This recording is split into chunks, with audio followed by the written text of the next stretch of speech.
Vale, gracias Ángel. Y como solo hay 12 minutos hay que ir a 1000 por hora, ¿no?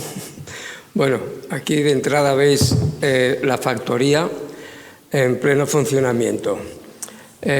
Aquí se trataba de hacer unas piezas para proteger el dique de los embates del mar, y la forma de las piezas es el dolo que veis aquí en miniatura. Esto mide 5 metros de altura, o sea, estaría a la altura de esta habitación aproximadamente o algo más.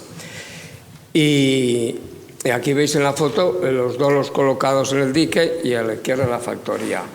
Como esta comunicación la vais a tener por escrito dentro de un año, ¿no?, aproximadamente, pues no me voy a parar en muchos detalles. En la factoría, ¿qué interviene para la fabricación de los dolos?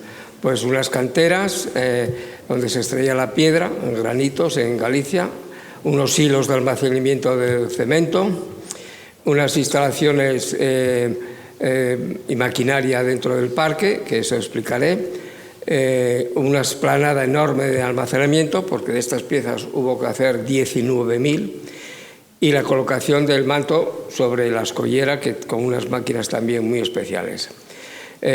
Trabajadores, pues en el conjunto de la fábrica de aluminio hubo más de 2.000 personas, pero lo que fue la obra del puerto fueron unos, de memoria hablo ahora, no sé si éramos 200 aproximadamente. Esta obra tuvo problemas porque políticamente, ya se puede decir porque han pasado muchos años, fue un desastre la elección del lugar y fue un desastre la solución para la protección del dique. Y después, al final, se hubo que recurrir a la solución que todos los viejos ingenieros promovían para las obras en el Cantábrico, que es la ejecución de bloques. Aquí, bueno, esto es una obra promocionada por el Instituto Nacional de Industria.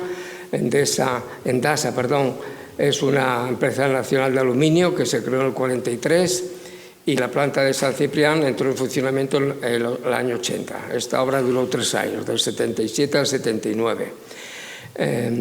Para hacer el aluminio, pues se necesita bauxita. Bauxita en este país hay muy poca, por no decir nada.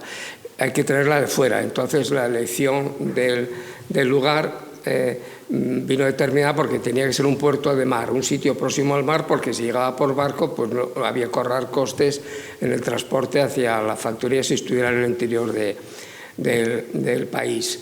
Se eligió en un principio la Villa García de Arosa, la ría, pero allí rápidamente se pusieron de uñas todos los mariscadores y las fuerzas vivas del lugar, porque pues aquí iba a destrozarle su modus vivendi. El caso es que decidieron trasladarla al norte de Lugo, a un puerto que se llamaba San Ciprián entonces, y ahí se hizo el puerto que veis aquí en el esquema. Son los diques, el dique, no sé si esto señala así, aquí el dique norte, este es el dique llamado sur, y después aquí había un dique de protección de esplanadas.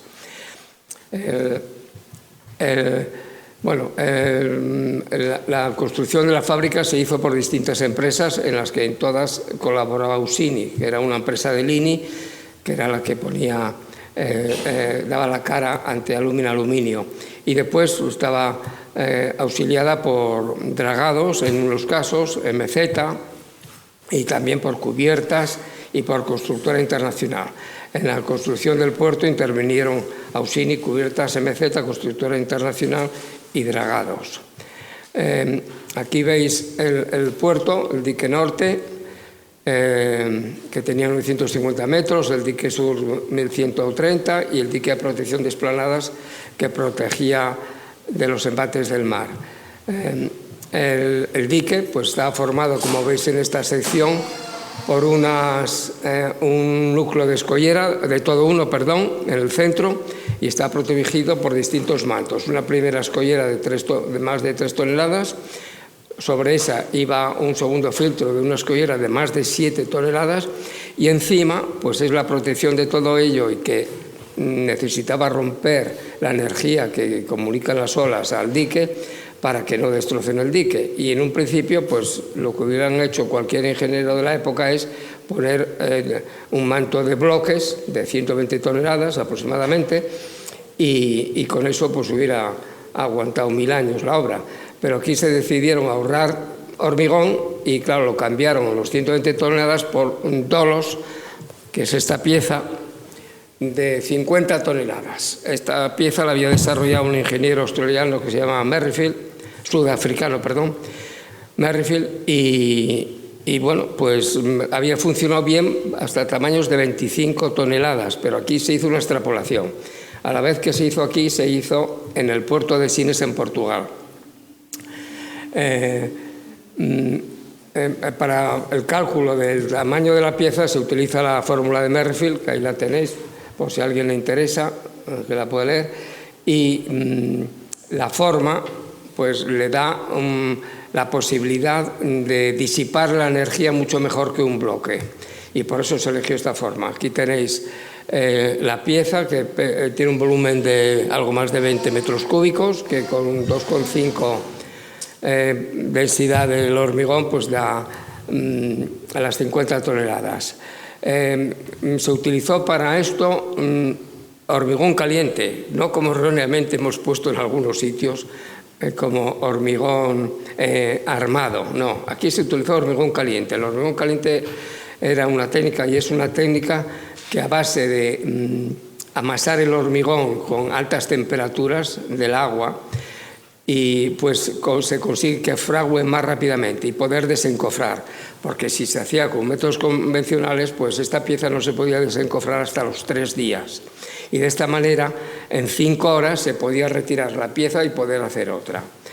Y con este objeto pues se montó este parque. Aquí, de alguna manera, la técnica consiste en hacer unos moldes. No podemos hacer 2000 moldes, lógicamente, tenemos que hacer pues 20, 40 y poco más. Y entonces esos moldes, digamos que fundimos el hormigón en ellos, y digamos, la técnica consiste en que después de 4 o 5 horas podamos soltar. Eso, como muy bien dice Antonio, se consigue con el hormigón caliente. Es simplemente que al hormigón le metemos vapor para llegar a los 40-50 grados, y a esa temperatura el fragua un poquito más, porque luego, digamos, aporta su propia energía, y a las 5 horas podemos sacar el molde, sacar la pieza y volver a utilizar el molde. De tal manera que ese proceso industrial, día y noche, pues nos producía esas 90 unidades que en principio estaban diseñadas estas 2 plantas. Fíjese aquí que la factoría es como dos módulos diferentes, es decir, una produce tanto, esto está estandarizado, es decir, este módulo produce tantas, otro tantas. Si tuviéramos que producir el doble, lo mismo teníamos que poner 4, pero son las mismas unidades. Antonio, cuando quieras. Bueno, y aquí veis el esquema, bueno, el esquema no, la foto. Ah, sí, más. Bueno, veis ahí los moldes. En este lado había 2 parques gemelos. Había 20 y tantos, 24, 48 moldes. 50. El caso es que se hacían en jornada continua, de mañana, tarde y noche, y se llegaron a poder hacer hasta 120 dolos en un día. El caso es que, bueno, aquí veis la configuración de la planta, los talleres. Se necesitaban unas instalaciones porque ahí en el norte de Lugo no había nada. Aquí vemos las canteras. Se explotaron 3, al final solo se dejó una, porque una estaba muy cerca del mar y estábamos destruyendo la protección que tenía la fábrica contra los embates del mar. Entonces se acabó solo con una cantera.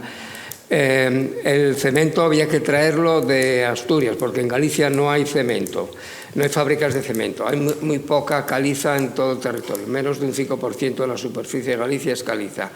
Y entonces, aunque hay una planta en Ural, no da para las necesidades que aquí había, que se necesitaban más de 600 toneladas de cemento al día. Se traían en barco hasta Burela, ahí veis el puerto de Burela con los hilos que se montaron también por parte de la agrupación.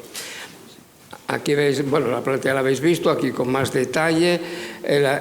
La planta tenía unos módulos, unos pórticos de hormigonado, otros de encofrado y desencofrado, y otro de limpieza. Este es el desencofrado y este es el de limpieza.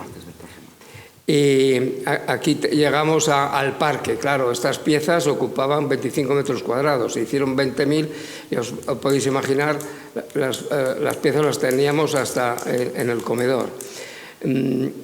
Aquí se ve una Manitowoc, no, esta es una American 1100 moviendo una pieza y cómo se trasladaban en esos vehículos. Aquí ves el dique norte, el dique sur, a la vez hacían otras funciones y aquí llegamos a la mano de obra. Un poco lo de la mano de obra es que nos interesa sacar el parte de trabajo diario. Ahí se ve un poco los números de bloques que hay, los operarios que había y cómo funcionaban. Sigue, que si andamos muy mal de tiempo. Vale, pues... Aquí. Esta nos resulta muy interesante porque hay una cosa que es singular. Cada día se hace un parte de trabajo. Pero curiosamente yo le pregunté a Antonio que había ahí -3 y -4, ¿qué significaba aquello? Y resulta que, bueno, que los operarios, principalmente los peones, de vez en cuando pasaban por la taberna, bebían y entonces al día siguiente no estaban disponibles. Pero era una cosa bastante frecuente, y entonces por eso aparecen en los partes -3 y -4. Eso significa que ese día faltaron 3, el operario de que tenía que quitar el encofrado no estaba y entonces los otros tuvieron que arreglar como quisiera. Lo quiero decir como que ese parte del patrimonio industrial que también está ahí. Antonio, sigue. Sí, no. Es que nos estamos pasando nosotros que somos los que tenemos que dar... Ejemplo. Bueno, el caso es que este personal pues venía pues de Portugal casi todo, porque en Galicia no había gente que se dedicara a esto. Y incluso de Cabo Verde, y la verdad es que el viño verde pues causó estragos en la fabricación. La verdad es que se cumplió muy bien y se batieron todos los récords de producción. Se habían previsto 90 dolos y se llegaron a hacer 120. De las empresas estábamos 120 técnicos y llegó a haber más de 500 operarios, es la cifra que no me acordaba.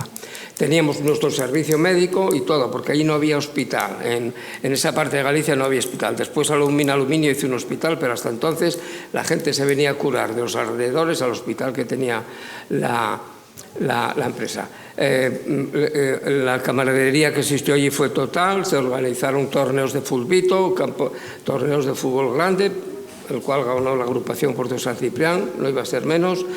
Y aquí vemos pues, el desastre que originó unas averías del dique norte en 1981. ¿Qué ocurrió? Pues que los dolos, aquellos empujes del mar no los aguantaron y aquí vemos las rupturas que se producían en los dolos, arruinando la obra. Entonces hubo que recurrir a otro sistema. Lo habíamos visto en Sines, donde en Portugal también habían tenido el mismo problema y se les ocurrió armar los dolos. No lo hubiéramos hecho, porque nosotros lo hicimos y al final pues tampoco valió. Hicimos dolos armados, se montó otro parque distinto, ya se había desmontado y al final pues hubo que recurrir a los bloques, que veis cómo están. Los bloques están por fuera y los dolos que se recuperaron se pusieron en la parte interior. Bueno, Ángel. Es un poco nada. Veis ahí un poco la solución final fue la tradicional, en este caso la innovación. Fijaros que aquí estamos disminuyendo la cantidad de volumen de hormigón, muy importante. Hoy en día lo veríamos como un gran logro, pero sin embargo esa solución falló. Falló en principio porque no se puede, o sea, las piezas son malas consejeras. Y luego el extrapolar directamente un dolo de 25 toneladas o no de 50 y cambias de mar Cantábrico a los mares del sur, como que no tenía nada que ver, ¿verdad? Pero bueno, a veces pues la gente tiene que tomar decisiones muy rápidas y se falla, Por otro lado, también queríamos decir que hay unas factorías efímeras que son también objeto de ese patrimonio industrial, que eso todo se va trasladando, O sea, en ese sentido creemos que es bastante interesante conseguir este doble efecto. Y nada más, muchas gracias. Vale. ¿Desmontas tú esto? Sí. ¿Desmontas tú?